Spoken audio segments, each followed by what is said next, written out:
the series on what we believe series. और हम लोग उस श्रृंखला पर ध्यान दे रहे हैं कि हम CBF द्वारका किन बातों पे विश्वास करता है. And what did we look at last week, last Sunday? और हमने पिछले हफ्ते क्या देखा था? Any memory? The church, the new humanity. And I said instead of 3 points, we did 2 points, and I said that take up the third point today. And today the third point will be church, the inhabitation of God.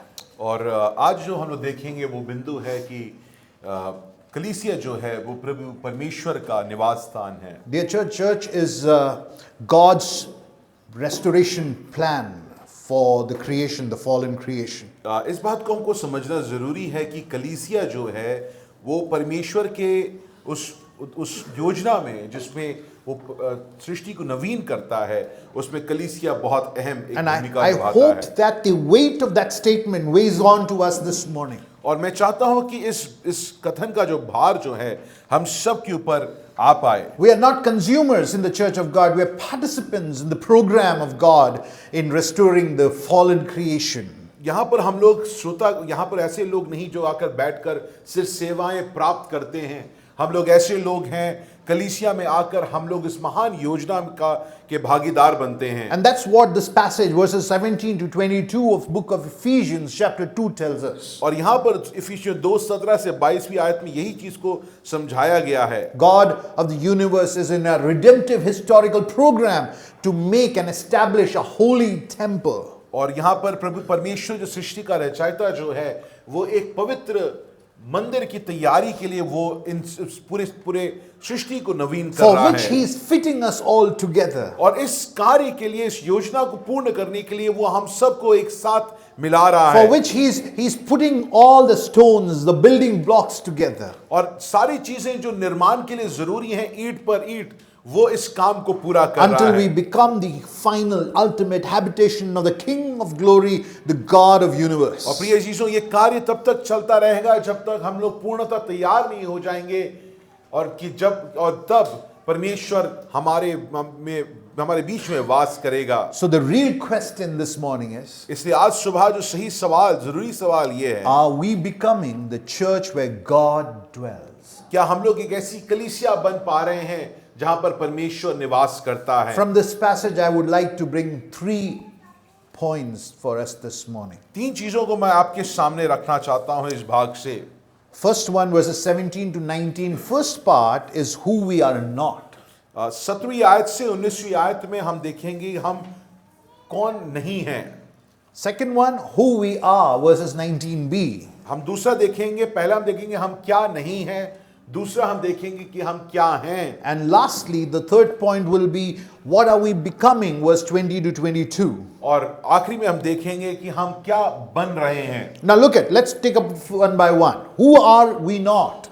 पहला बिंदु जो हम देखेंगे आज सुबह कि हम क्या नहीं हैं. Now Paul is saying we are reconciled to God and therefore reconciled to one another. हम यहाँ पर पौलुस कहता है क्योंकि हम परमेश्वर के साथ मेल मिलाप हमारा हो चुका है, हमारे एक दूसरे के साथ भी मेल मिलाप हो And that's चुका what है. we looked at last week. All the dividing walls have been brought down, hostility slewed on the cross. और हमने पिछले हफ्ते देखा कि किस प्रकार विभाजन करने वाले दीवारें ढा दी गई हैं और बैर की जो दीवार है उसको ढा दिया गया Now है. look at what verse 19 what Paul says. यहाँ पर 19वीं आयत में पौलुस क्या कह You रहा are है. no longer strangers or foreigners. अब वो कह रहा है कि तुम ना विदेशी ना ही तुम मुसाफिर हो. That is what we are not. We are no longer strangers or foreigners. हम इसलिए तुम अब विदेशी और मुसाफिर नहीं रहे. In other words, we are no longer outsiders. और कहने का दूसरा तात्पर्य ये है कि अब हम लोग बाहरी लोग नहीं हैं. We have been brought back from exclusion and being included in the family of God. हम लोग एकांत में थे, अलग पड़े हुए थे, अब हमें परमेश्वर की कलीसिया में, परिवार में जोड़ दिया In गया the है. church of God, from being rejected ones, we are now being called to belong to God and to one another. और हम लोग उस परिवार में एक समय हमें नकार दिया गया था, तिरस्कार कर दिया गया था. अब प्रभु यीशु मसीह में हमें बुलाया गया है उस परिवार के अंग बनने Now, का. if you have your pencils, underline the phrase "no longer strangers and foreigners." और इसलिए अगर आपके पास पेंसिल है या पेन है तो इसको अंकित करिए कि इसलिए तुम अब विदेशी और मुसाफिर नहीं रहे। What are we not? We are no longer strangers and foreigners. तो हम लोग अब क्या नहीं हैं? हम लोग अब विदेशी और मुसाफिर नहीं हैं। This describes the human condition apart from Christ. These two words. ये दो शब्द जो हैं मानवीय या मनुष्य की स्थिति को दिखाता है अगर वो प्रभु यीशु मसीह में नहीं है। This resembles or this reflects the reality of human race, one which is under sin and how they have been alienated from God and from one another. और ये मनुष्य की सच्चाई को दिखाता है कि क्योंकि पाप के कारण वो परमेश्वर से दूर चला गया और वो विदेशी और मुसाफिर हो गया या परमेश्वर से उसका कोई लेना देना नहीं है। Ones who were created to be inside are now outside. Ones who were created to be included are now excluded. एक समय पर हमको सृजा गया था कि हम उसमें वास करें, अब ऐसे पाप के कारण हम उसके बाहर चले गए, फेंक दिए गए हैं। एक समय था कि हम उसके लिए थे, अब पाप के कारण हमें बाहर नकार दिया, इनकार कर दिया And गया है। under the fallen state, humanity has mastered the art of forming identity by the means of exclusion. और इसलिए हम लोगों ने क्या किया है, क्योंकि हमें बहिष्कृत कर दिया गया है, उस बहिष्कार के कारण हमने अलग अलग पहचानों को बना लिया है इस बहिष्कार को झेलने के लिए, सहने के लिए। What do we do? Our deepest instinct is to define by who we are not. और हम लोग उन चीजों पर ध्यान ज्यादा देते हैं जो हम नहीं हैं। We are good at drawing lines. और हम लोग क्या करते हैं, आज की तारीख में हम लोग चीजों को या सीमाओं को बनाते हैं। We are good at building walls and fences. हम लोग दीवारों को, सीमाओं को बनाने के लिए बहुत तत्पर रहते We are हैं। good at creating boundaries. हम लोग सीमाओं को बनाने के लिए तत्पर रहते We हैं। are good at creating identity out of separation or exclusion. और हम लोग बहिष्कार के द्वारा हम लोग अपनी पहचान को बनाने के लिए तत्पर रहते Now, हैं। these lines can be drawn in this church also very easily. यहाँ पर भी इस कलीसिया में ये सीमाओं को, ये अंतरों को दिखाया जा सकता है या उसको बनाया जा You सकता can है। have a line between the North Indian and the South Indian. यहाँ पर अगर आप बोले सीबीएफ द्वारका में, आप बोल सकते हैं कि यहाँ पर नॉर्थ इंडियन है, साउथ इंडियन है। Or say we have a Hindi speaking versus an English speaking. या हम कह सकते हैं कि हिंदी बोलने वाले या अंग्रेजी बोलने वाले लोग, Or vegetarian versus non-vegetarian. या बोल सकते हैं कि ये मांस खाने वाले हैं, ये शाकाहारी हैं। These invisible fences are tragic realities of our human fallen race. प्रिय जीजो, ये जो सीमाएं और ये जो पहचानें हमने बना रखी हैं, ये हमारा गिरी हुई अवस्था को साफ हमारे सामने दिखाता The है। Edenic banishment that we have suffered to be excluded out of that paradise has caused us to be strangers and aliens to one another. आदन बगीचे में जो मनुष्य को बाहर कर दिया गया, परमेश्वर की उपस्थिति से बाहर कर दिया गया, उसका मनुष्य ने क्या किया?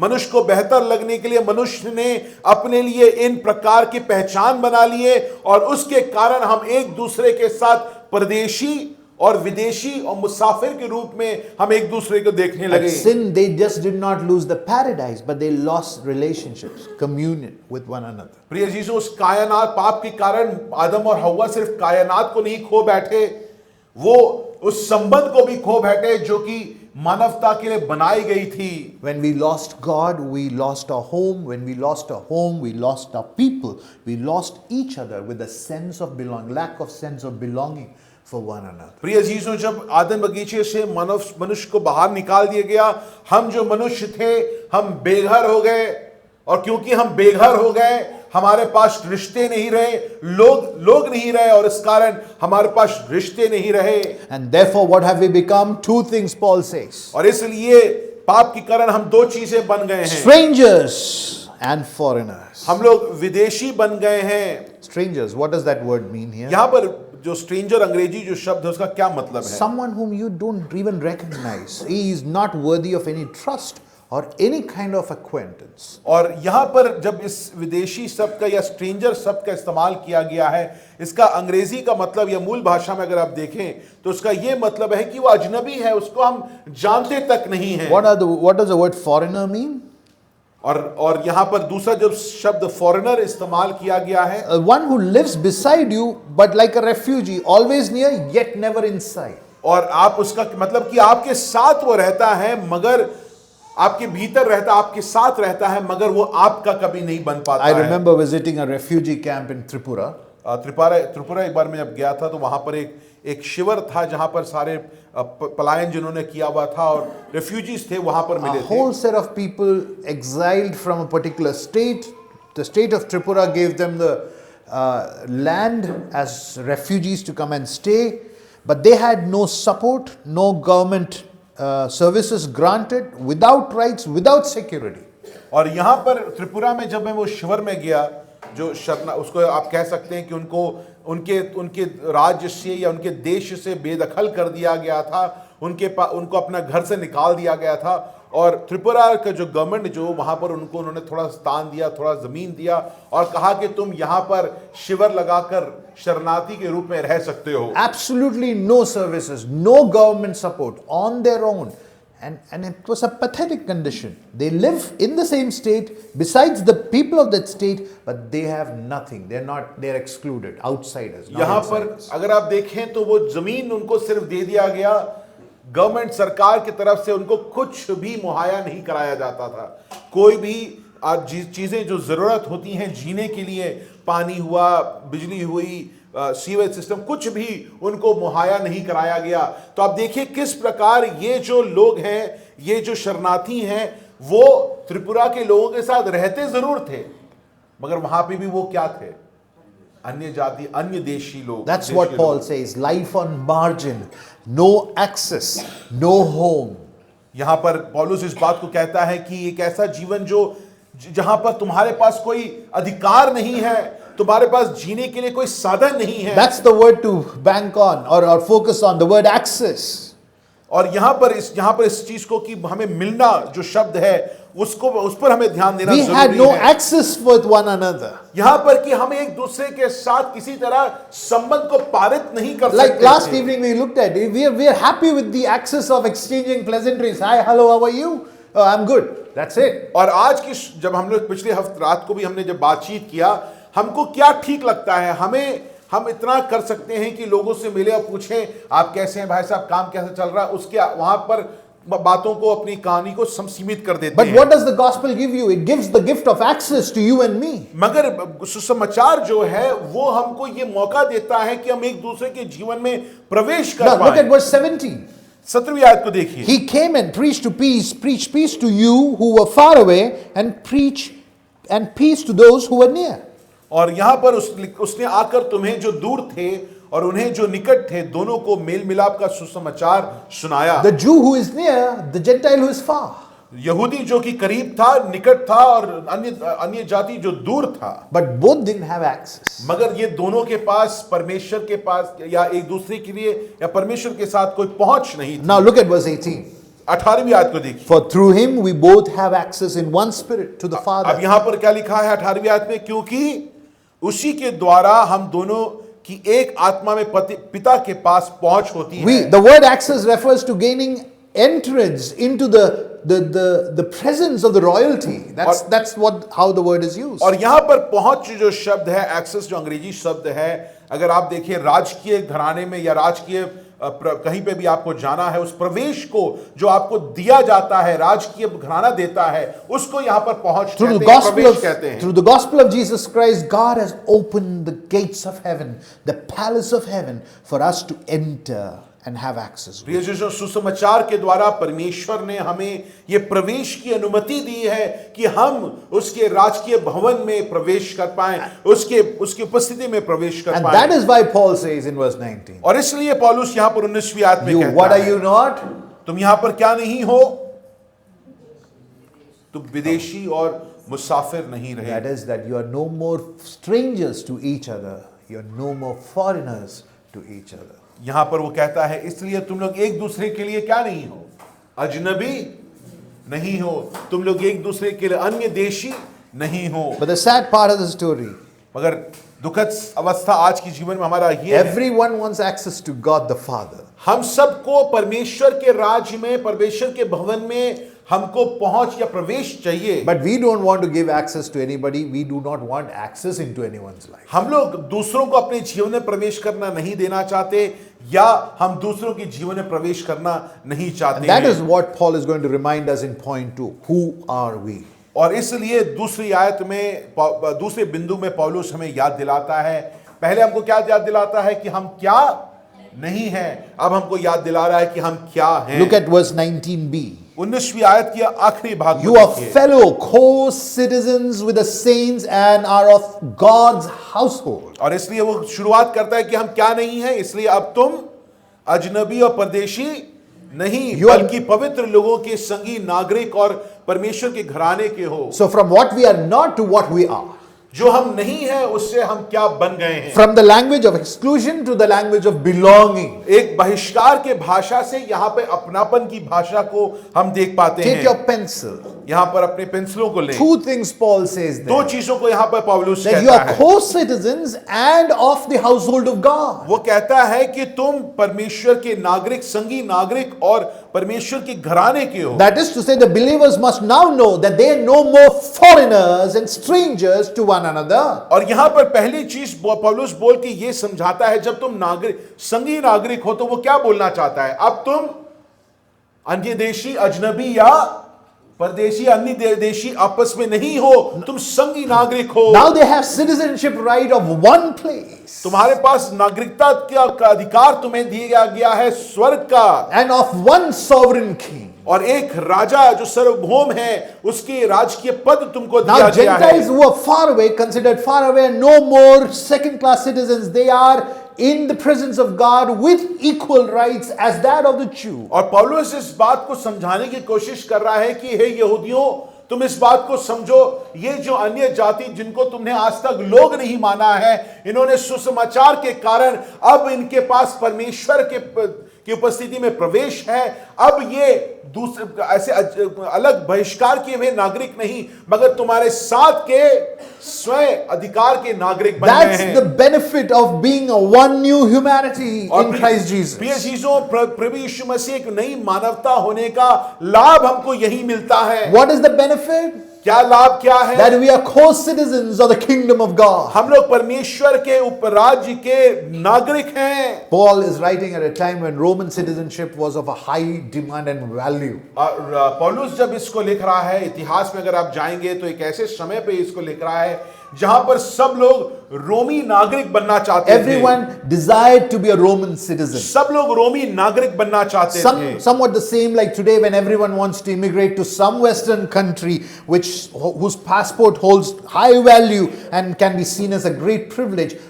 It was the same back then. आज भी हम लोग ऐसे देशों में पलायन करना चाहते हैं जहां पर हमको एक ऐसा पासपोर्ट मिल जाए जिससे कि हम कहीं पे भी चले जाएं तो हम एक अच्छी जगह या अच्छे उस नागरिकता की खोज में आज भी लगे। उस प्रकार पौलुस के समय में सब रोमी नागरिक बनना चाहते Now थे। look at what Paul is doing.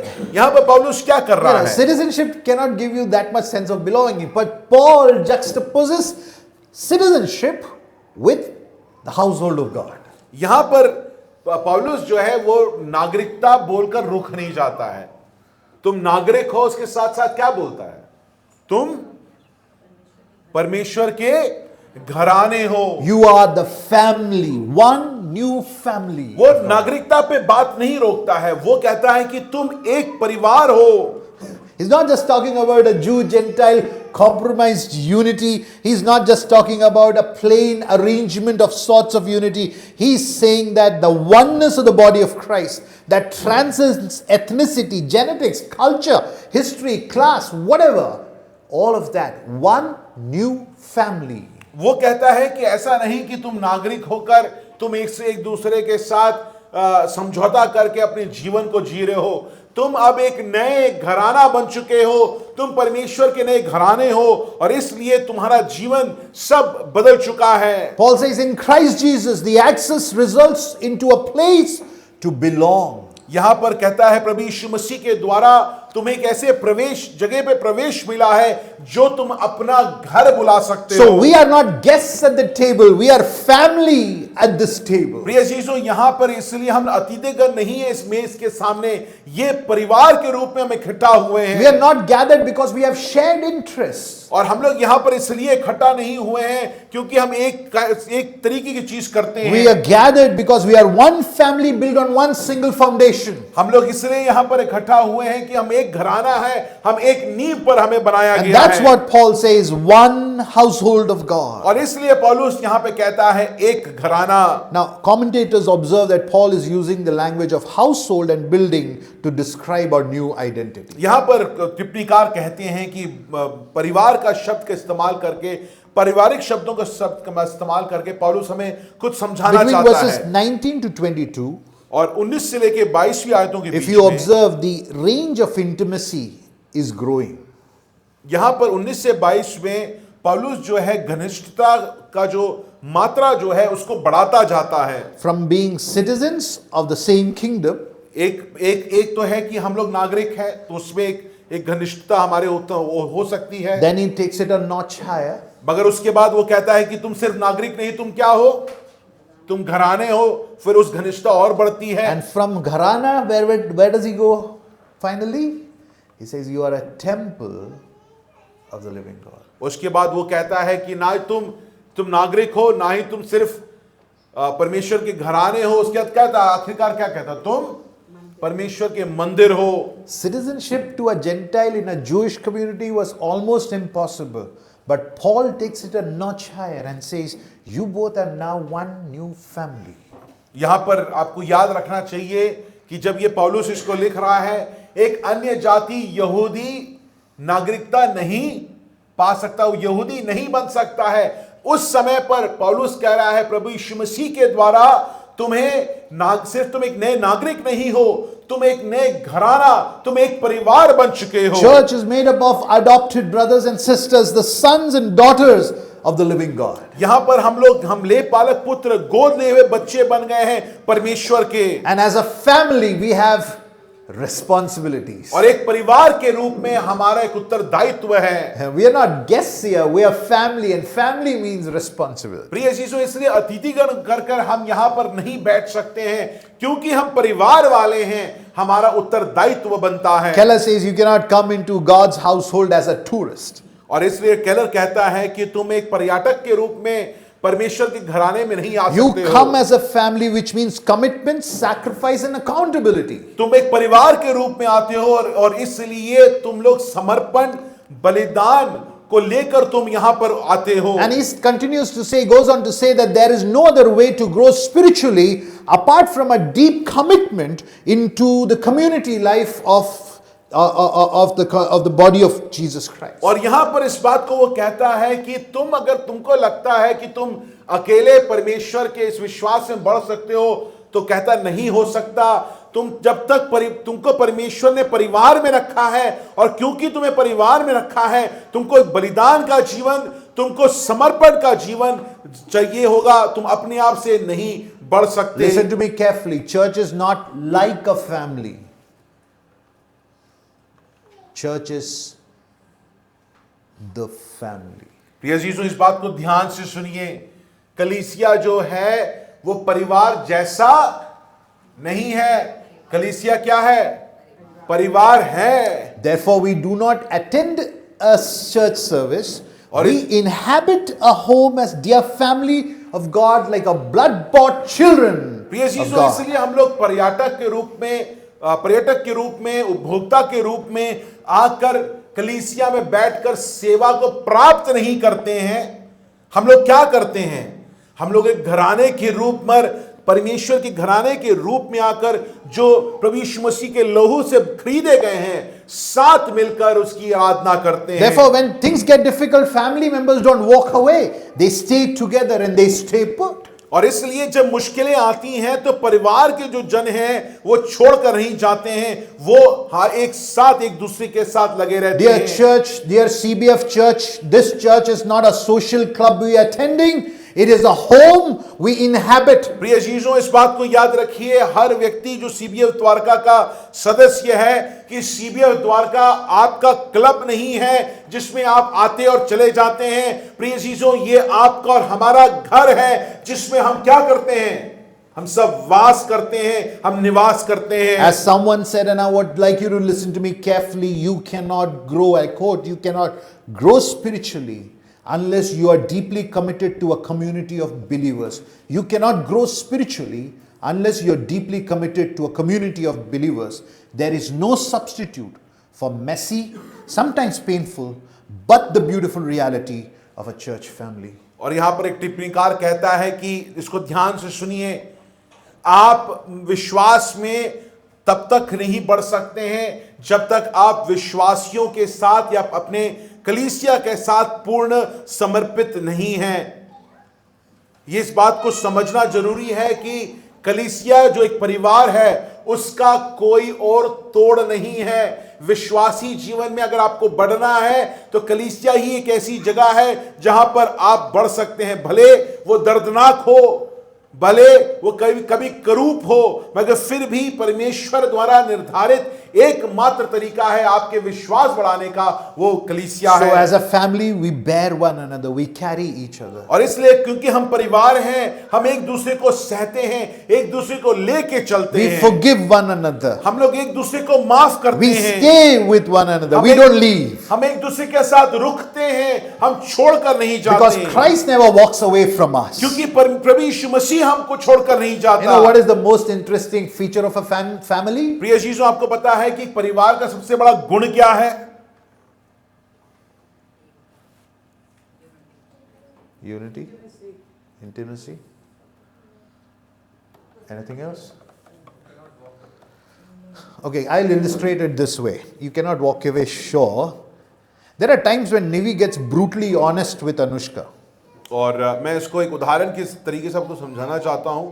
कभी कभी कई बार निवी जो है वो बहुत खुले में वो अनुष्का को चीजें बता देती हैं। And Anushka, instead of getting angry and becoming defensive, her jaw drops and she stands aghast.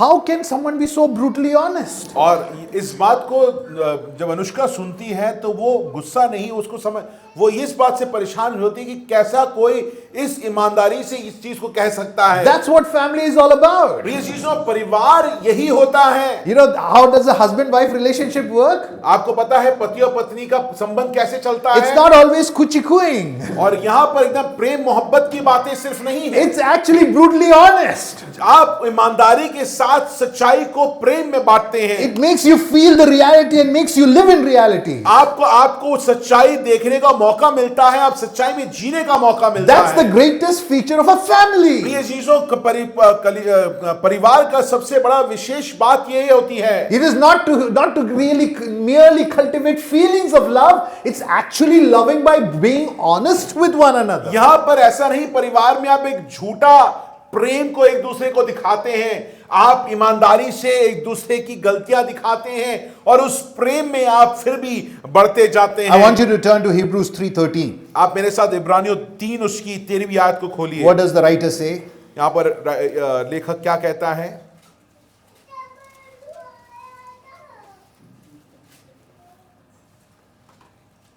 जब तक आज का दिन कहलाता है तब तक एक दूसरे को प्रतिदिन प्रोत्साहित करते रहो, ताकि तुम में कोई पाप के छलावे में आकर कठोर ना हो जाए। Now that word encourage there, protsahan, that word there, that's the word parakaleo, which is the same word which is used for Holy Spirit in the Bible. और पवित्र आत्मा के लिए जो शब्द इस्तेमाल किया गया है वही शब्द का इस्तेमाल यहां पर इब्रानियों में किया गया है, जब लिखा गया है प्रोत्साहित करो। To meaning to compel, to confront, to admonish, to stop someone who is being hardened, so that we can be in the realities of the scriptures and not wander away. और यहां पर पारिक्लो जो शब्द इस्तेमाल किया गया है, प्रोत्साहित करने का शब्द है, वो एक ऐसा शब्द है जहां पर आप एक दूसरे को विवश करते हैं, एक दूसरे को ईमानदारी के साथ सच्चाई बताते हैं, एक दूसरे को थामे रखते हैं और एक दूसरे को साथ साथ सच्चाई में प्रोत्साहित कर उसको विकसित करते हैं। This can only happen if the church is a close-knit family. प्रिय चीजों, ये पैराक्लेयो जो है या प्रोत्साहन जो है, इस प्रकार की प्रोत्साहन तभी मुमकिन है जब कलीसिया एक परिवार के रूप में जीती है। I would like to believe that this church, CBF, is a close-knit family. और मैं इस बात पे विश्वास करना चाहता हूं कि सीबीएफ द्वारका जो है वो एक ऐसा परिवार है जो घनिष्ठ तरीके से एक दूसरे के साथ बंधा हुआ है। I am telling you a fact. There are people who have visited us. There are people who have continued with us for some time. But the moment they felt the impact of the closeness, they suddenly withdraw.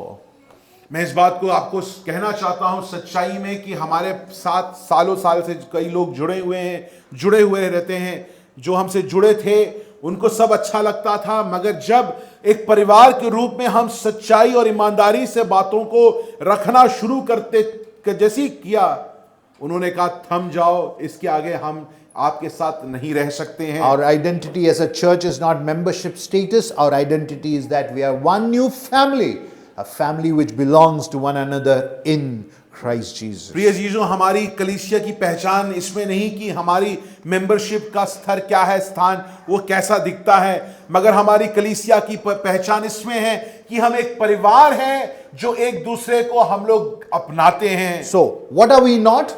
हम लोग क्या नहीं हैं? Strangers and foreigners. What are we? Co-citizens and God's household of family. तो हम लोग क्या नहीं है प्रिय जीजों? हम लोग अजनबी और परदेसी नहीं है, परमेश्वर के लिए भी और एक दूसरे के लिए भी हम ये दोनों शब्द नहीं हैं। और अब हम क्या हैं? हम लोग नागरिक हैं, संगी नागरिक हैं, और दूसरा हम परमेश्वर के घराने हैं। But we are not just household of God. Paul will go on to say we are house of God. यहां पर पौलुस यहां पर रुकता नहीं कि सिर्फ हम घराने हैं, वो कहता है तुम परमेश्वर के घर बन जाओगे। We are, as Peter would say in his epistle, living stones in a growing temple. और पतरस जिस प्रकार कहता है कि हम जीवित ईंट हैं उस जीवित मंदिर में, Fitted together and filled with the glory of God by the Spirit of God. हम लोग एक दूसरे के साथ लगे हुए हैं और परमेश्वर की महिमा से हम लोग भरे हुए हैं। We are inside, we are becoming His ultimate dwelling place. और हम लोग हमारे अंदर परमेश्वर हम तैयार कर रहे हैं अपने आप को, जिसमें परमेश्वर पूर्ण था महिमा में निवास And करेगा। that's what we will see between verses 20 and 22. What are we becoming? और इसलिए 20 से 22वीं आयत में हम यहाँ पर पौलुस हमें क्या समझाता है कि हम क्या बन रहे हैं। The language here moves from family to architecture. और यहाँ पर घराने से, परिवार से, यहाँ पर निर्माण के शब्दों का इस्तेमाल किया गया Now है। look at your Bibles, verse 20 and 22. यहाँ पर अपने बाइबलों को देखिए। Having been built on the foundation of apostles and prophets, Christ Jesus himself being the cornerstone, in whom the whole building being fitted together is growing into a holy temple in the Lord, in whom you also are being co-built together into a dwelling place of God in the Spirit. Paul is using the imagery of construction. Words like foundation, cornerstone, building together, or fitted together, built together. यहाँ पर पौलुस जो है वो निर्माण का, जहाँ पर आप जगहों को निर्माण करते हैं, इमारतों के निर्माण करते हैं, वास्तुकला का इस्तेमाल, शब्दों का इस्तेमाल करता है, जैसे नींव का हो गया, पत्थर का हो गया। Notice the present tense in the verbs here. यहाँ पर आप देखिए वर्तमान काल का इस्तेमाल कैसे किया Work गया is है। not completed. यहाँ पर ऐसा नहीं कि कार्य हो चुका है। God is still building His church. वहां पर लिखा गया है कि कलीसिया, परमेश्वर कलीसिया को बना रहा We are है। a construction site in progress. हम लोग एक निर्माण स्थान है जहां पर निर्माण चल रहा है। God is not done with us yet. परमेश्वर हमारे साथ ऐसा नहीं कि हमको बना के छोड़ दिया। Paul describes church in movement. यहाँ पर पौलुस कह रहा है कि कलीसिया जो बढ़ोतरी के रास्ते पर Take your अग्रसर है। pencil. He says we are growing, यहाँ पर लिखिए, पौलुस अपने पेंसिलों को लिए, पौलुस कहता है तुम लोग बढ़ रहे हो, being fitted together, co-fitted तुम एक साथ जुड़कर रह रहे हो, and co-built. तुम एक साथ बनाए गए हो। All these indicate a continuous ongoing process of the church building. तीनों शब्दों में कलीसिया का जो कार्य जो चल रहा है उसको पौलुस यहाँ पे दर्शाता Church is है। an unfinished program yet of God, but an actively shaped program of God. ये कलीसिया जो है परमेश्वर के द्वारा निर्धारित एक काम है, एक कार्यक्रम है जो अभी पूर्ण नहीं हुआ है, मगर वो हमें बना रहा है, ढाल रहा है कि वो योजना को पूर्ण Look करे। at verse 20 and underline the first phrase. Having been built. You are not building it. No one else is building it. No company is building it. No organization is building it. Who is building it? God. Because that's a passive there. Having been built. यहां पर अगर आप देखिए 20वीं आयत में मेरे साथ, यहां पर क्या लिखा है? जिसके कोने का पत्थर स्वयं मसीह यीशु है, बनाए गए हो। यहां पर यह नहीं लिख रहा है कि तुम खुद बन रहे हो, यहां पर बनाए गए हो, कोई और तुम्हारे अंदर ये काम कर रहा है। God adds people to the church. प्रिय अजीजों, परमेश्वर लोगों को कलीसिया में जोड़ता है। We don't assemble by ourselves. हम लोग यहाँ पर अपने आप से नहीं आते We हैं, don't join by हम लोग ourselves. अपने आप से एक दूसरे के साथ जुड़ते We are not नहीं, architects and engineers of the church of God. हम वास्तुकार नहीं हैं, हम लोग इंजीनियर्स नहीं हैं। God is the architect. प्रिय अजीजों, परमेश्वर वास्तुकार है We are the architecture. और हम उसकी वास्तुकला हैं। He is shaping, He is arranging, He is fitting people together. वो हमें बना रहा है, ढाल रहा है, हमें जोड़ रहा है एक दूसरे के साथ। Look at those words. There are three words used there: co-fitted, co-joined, and co-built. यहां पर लिखा गया है कि हमें साथ जोड़ा गया है, साथ मिलाया गया है और साथ बनाया जा रहा Oh, है। it talks about the relational belonging that we have with one प्रिय another. चीजों, यहां पे इस निर्माण में भी पौलुस वचन हमको यह समझा रहा है कि तुम यहां पर संबंध देखो, एक दूसरे के साथ संबंध को देखो। These metaphors don't allow us isolation. और ये जो शब्दों का इस्तेमाल किया गया है वो इसका ये मतलब है कि हम अपने जीवन को एकांत में कलीसिया के बाहर नहीं रह सकते। Every one of them demands life together. Every imagery that you have यहां पर noticed. पौलुस हर जो चित्र को हमारे सामने रख रहा है, हर चित्र में हर कलीसिया का सदस्य को एक साथ रहना है। You know, Naveen and Padma came to church when Padma and Stelzi met at school. और नवीन और पद्मा कलीसिया में तब जुड़े जब स्टेल्सी पद्मा से मिली। वो लोग स्कूल में थे, स्कूल जा रहे थे, बच्चों को छोड़ रहे थे। Between Naveen and me, I have nothing in common. नवीन और मेरे साथ हमारा कोई सामान्य कोई सोच नहीं है। He grew up in an environment, and let me say, in an environment where men also wear necklace. और वो एक ऐसे वातावरण में वो पैदा हुए और वो उनका पालन पोषण हुआ जहां पर पुरुष भी माला पहनते हैं। And I grew in an environment where wearing jewelry for both genders was sinful. और मगर मेरी जो परवरिश ऐसी जगह हुई जहां पर माला पहनना चाहे पुरुष हो या स्त्री हो वो पाप में था। There is absolutely nothing in common between हमारे them. बीच में सामान्य कुछ भी नहीं है। There is no reason, at least Justin is, from Kerala. I knew him before we started the church. Abhishek and obviously Abhi is, my brothers. But Naveen, यहाँ पर नवीन जो है या जस्टिन जो है, शायद हम लोग एक दूसरे को जानते हैं। वो भी शायद केरल से, जानते थे। वो केरल से है और एबी और अभिषेक मेरे भाई हैं। मगर नवीन के साथ मेरा क्या मेल है? Being fitted together. यहां पर परमेश्वर हमको लोगों के साथ जो वो चाहता है, उसकी जो इच्छा है, उस इच्छा अनुसार हमको अलग अलग लोगों के साथ परमेश्वर जोड़ता है। And I share one of the closest relationships that I have with Naveen.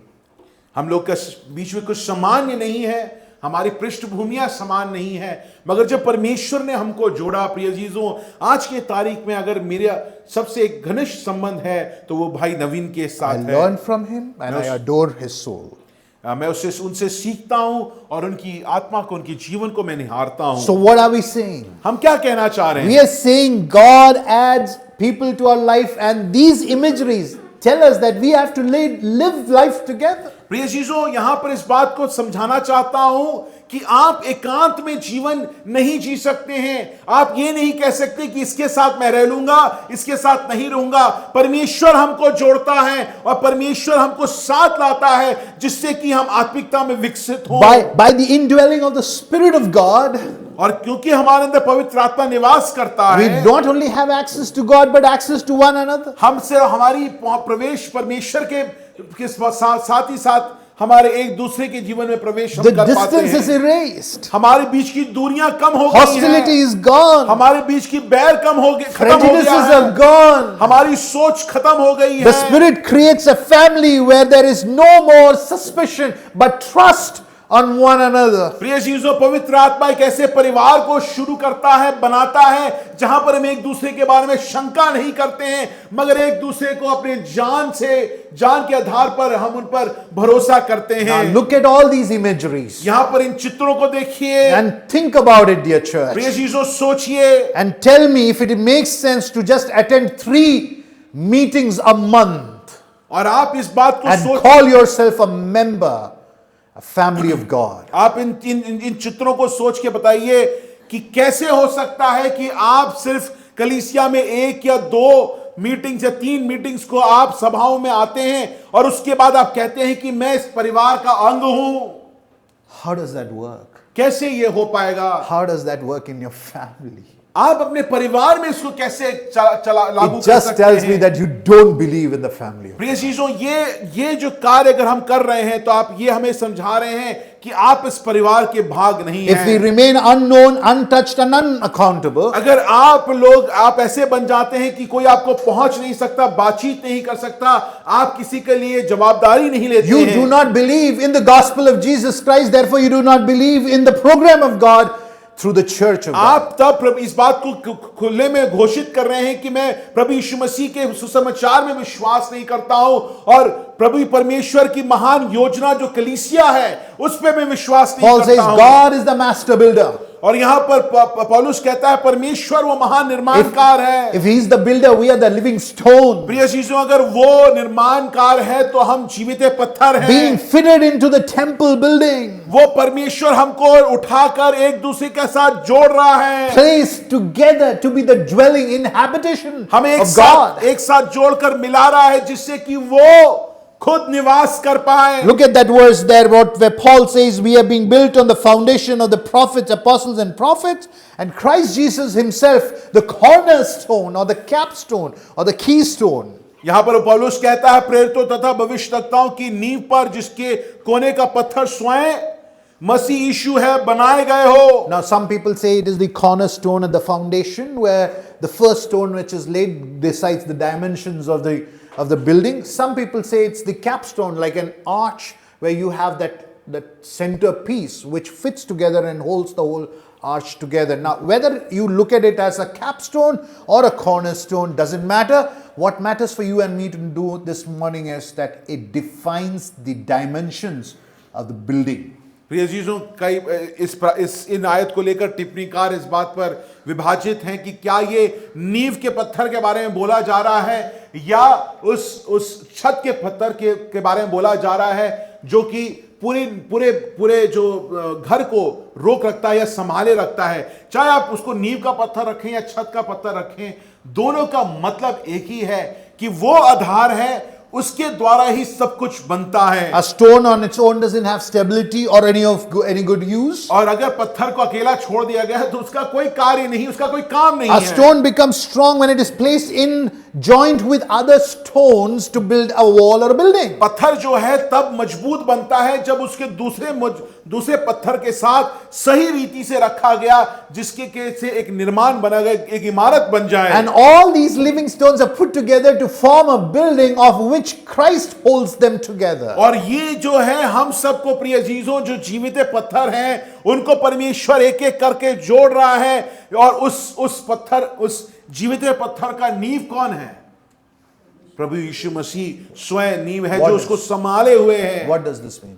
इसका क्या मतलब है? That we are created for far bigger purposes than just personal comfort and privacy and happiness. प्रिय जीजों, अगर हमको एक साथ जोड़ा गया है, हम एक साथ जोड़े गए हैं, तो हम ये नहीं बोल सकते हैं कि ये मेरा जीवन, मेरा खुद का प्राइवेट जीवन है, रहस्य जीवन है, उसको मैं जीऊंगा। नहीं, आपको पारिवारिक जीवन में जहां पर आप अपनी जीवन को दूसरों के लिए खोलते हैं, आपको खोलना पड़ेगा, वैसे जीवन में परमेश्वर आपको बुलाता है। In a world which catechizes us daily, which tells us live for your fulfillment, और एक ऐसी दुनिया में जहां पर हमको हर बार हर चीज याद दिलाता है कि तुम अपने लिए जियो, एक ही जीवन तो है। follow your heart, do not follow your church. तुम अपने दिल को पीछा करो, कलीसिया क्या कर रही है उससे फर्क नहीं पड़ता। Chase your dreams, do whatever makes you happy. अपने सपनों का पीछा करो, जो भी तुम्हें खुश करता है उसे करो। Don't listen to your family. तुम अपने परिवार की बात मत सुनो। Let me tell you, there is a fatal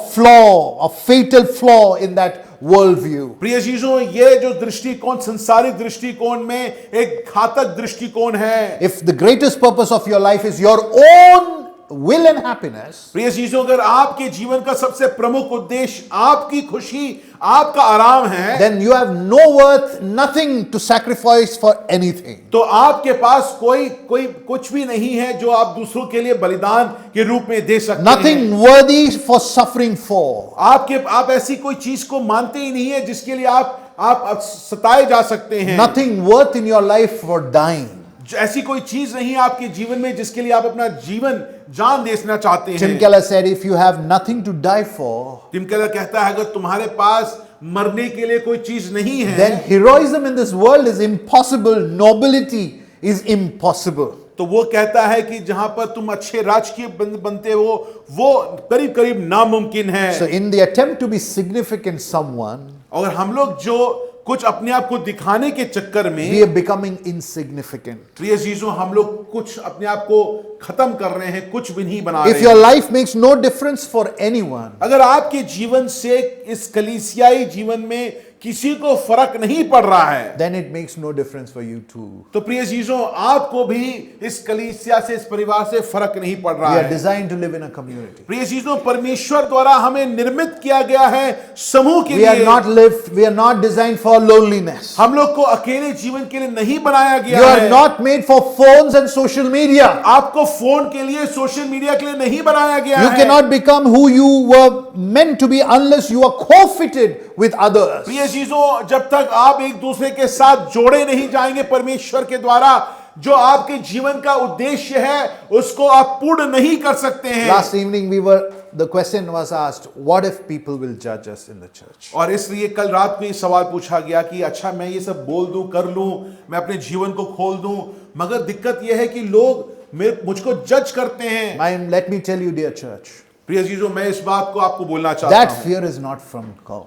ये परमेश्वर के द्वारा हुआ, जन्मा हुआ आपके अंदर ये डर नहीं है। That is just a fear from your cultivation of your own heart. आपके दिल में बनाई गई हुई ये डर है। It is there to destroy trust, break fellowship, and suffocate all life from your family. प्रिय चीजों, आपका ये डर आपके अंदर उत्पन्न की जाती है जिससे कि आप भरोसा को तोड़ें, आप संबंधों को तोड़ें, और जो भी जीवन आप जो समझते हैं उसमें घुट के रहने के लिए आपको बनाया If you गया है। refuse to be vulnerable, अगर आप इस बात को मना कर रहे हैं कि मुझे अपना जीवन नहीं खोलना है दूसरों के if you सामने, refuse to be known by others, अगर आप इसको मना कर रहे हैं, नकार रहे हैं, मना कर रहे हैं कि कोई मुझे जान ना ले, if no one speaks into your heart, अगर आपके जीवन को, आपके दिल में कोई बातचीत नहीं कर पा you रहा will है, never become who God wants you to become. प्रिय चीजों, इस बात को आप लिख लीजिए, जो परमेश्वर चाहता है कि आप बने, आप नहीं बन सकते That हैं। is why fellowship is not optional. और इसलिए सहभागिता जो है वो विकल्प नहीं है। That's why accountability is not optional. जवाबदेही विकल्प नहीं है। That's why deep relationships are not optional. और इसलिए घनिष्ठ संबंध जो है वो एक विकल्प नहीं है। If you call yourself the image of God, प्रिय चीजों, अगर आप अपने आप को परमेश्वर का छवि या प्रतिरूप मानते हैं, then you will be willing to be known by others. तो आप इस बात को चाहेंगे कि लोग आपको जाने। Keller says you're not built to stand alone. Keller कहता है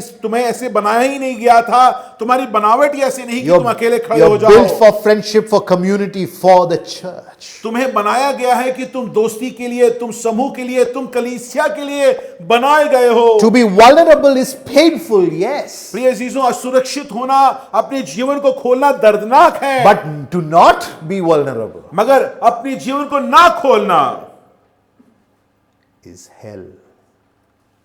टिम केलर कहता है कि वो इस दुनिया में नरक है।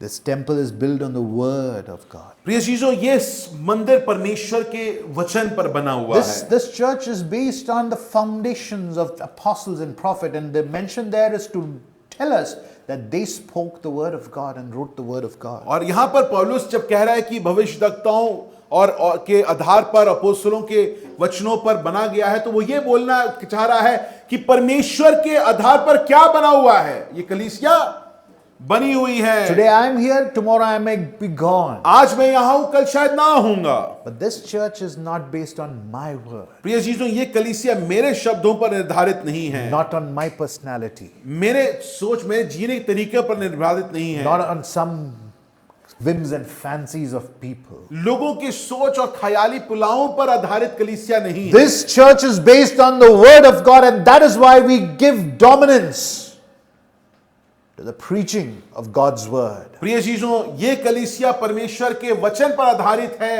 इसलिए हम लोग वचन की प्रचार को सबसे प्राथमिक मानते हैं. That is why during the offsite we looked at the rhythm of the community and we referred to the passage in Hebrews saying that do not neglect the gathering of the saints. और इस बात को हमने offsite में देखा कि जब हम अपने जीवन में सुसमाचार का लय बना रहे हैं, तो एक ऐसी इब्रानियों 10 उसकी 25वीं आयत में जब लिखा गया है कि तुम लोग विश्वासियों का इकट्ठा होना त्यागना नहीं, नकारना मत.